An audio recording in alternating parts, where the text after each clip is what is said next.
Yun no, first time ko lang gagawin to guys. So welcome guys. Ngayon magluluto tayo ng lempo. Kala ko nung una ribs to eh. Kasi nung binili namin sa supermarket, malayo. Saka ito lang yung unang nakita ko. Pero nung ngayong nilinis ko na, lempo siya na may buto lang. Hindi siya yung normal na baby back ribs. So anyway, okay lang. Goods pa rin. Dapat gagawin ko, papakuluan ko lang siya tapos normal na oven lang. Pero since meron tayong mga sauce dito, try natin lutuin. 5 spice. Normally 5 spice sa mga pork yan, chicken, ganun. Kaya try natin. Tapos meron din tayong hoisin sauce. Then meron tayong barbecue sauce. So ngayon, hihiwain ko to ng tatlo sa tatlong portion. Then titikman natin kung ano yung masarap sa tatlo, kung anong babagay. Okay? Try ko lang hatiin to sa tatlong portion para syempre pagka niluto, hiwa-hiwalay. Isa, dalawa. Pasensya na sa camera angle natin guys, wala akong cameraman. Okay na siguro to. Medyo ang problema natin dito yung buto.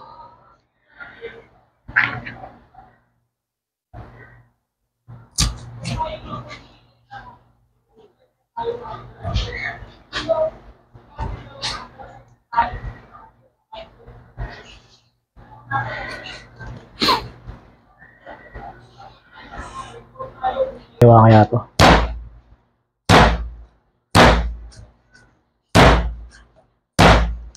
Yun no. Medyo sumablay tayo. Pero goods naman, goods. Maganda sana tong meron din tayong parang pinaka basic yung parang Pinoy barbecue na style. Toyo, ketchup, sukal, kalamansi. Pero hindi nakakasya eh. Tatlong portion. Pag inapat ko to parang masyado nang maliit eh, di ba? Kaya dito na lang. First time ko lang din gagamitin yung hoisin sauce saka tong 5 spice na sauce. Pero yung tong barbecue, ginagawa ko siyang parang ketchup. Yun. So hugas muna tayo guys. Wait lang. Isa, dalawa, tatlo. Medyo kakasya naman. Pwede na. Kasya naman. Tikman natin guys. Not bad. Namis siya. Ito na lang. Okay na to. Next life na tayo bumawi sa asin. Okay?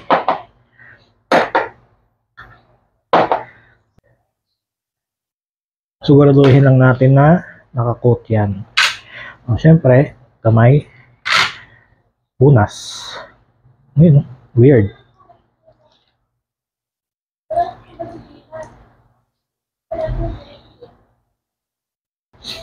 So, hugas ulit muna. Tapos yun tayo sa next. By the way, kaya yung brand ng ginagamit ko, Lee Tea. Wala lang, yan lang yung nakita ko eh.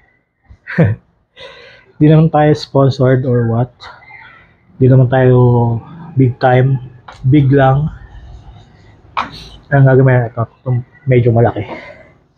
Parang ano siya, tikman nga rin natin. Kung paano natin titikman to. Parang siyang toyo yun.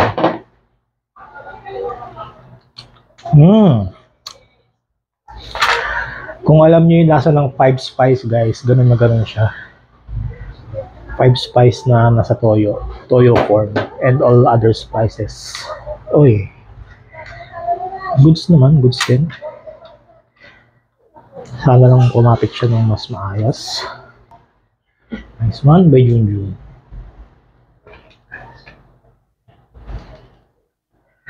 At yung last, syempre, hugas muna tayo ulit.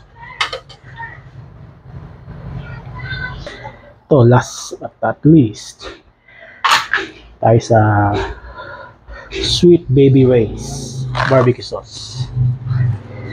Lasa nito manamis-namis na medyo maasim. Yung parang typical na na American barbecue sauce. Okay. Konti lang muna. Tapos kutsarain natin. Kung kailan huli na saka ako naisip to, no? Galing ko talaga. Alalahanin nyo guys, wala tayong asin dito. Kasi this is fully an experiment. Saka bungol ako Hindi ko nilagyan ng asin. Ngayon ko lang naisip kasi na mag-experiment. Okay, that's na yun. Babad na lang natin to hanggang mamayang lutuin natin. Okay, goods.